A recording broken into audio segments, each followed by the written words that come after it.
Altså min far synes, at jeg blev selvstændigere. Det bedste er, at man er sammen med vennerne. Det her, det er ligesom ens familie.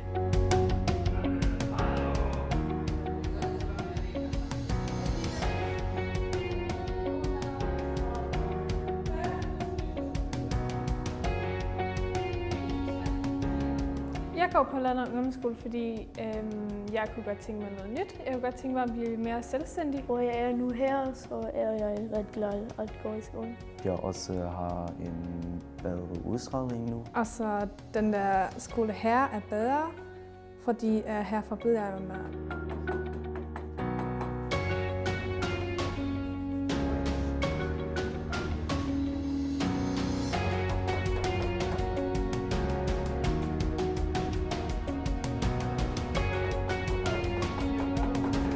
Vi har et godt fællesskab her i forhold til, at nu hvor det er sådan en lille skole, alle kender hinanden, alle kender navnene på hinanden. Første par uger har jeg ikke fået nyt venner, og de sidste par uger er det gået rigtig godt. Det bedste ved at gå her er, at man er sammen med sine venner, tror jeg.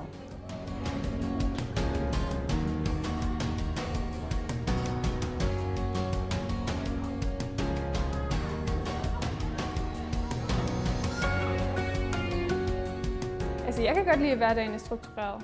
Altså her findes der en stille time, og så kan man godt lave alle sine lektier.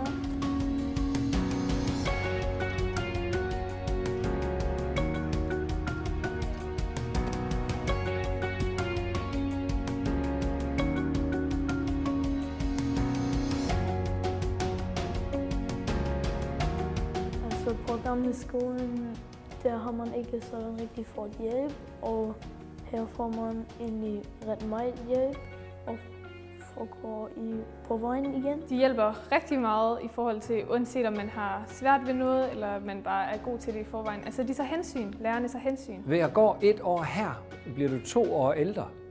Du genvinder glæden ved at gå i skole igen, og mange finder venner for livet.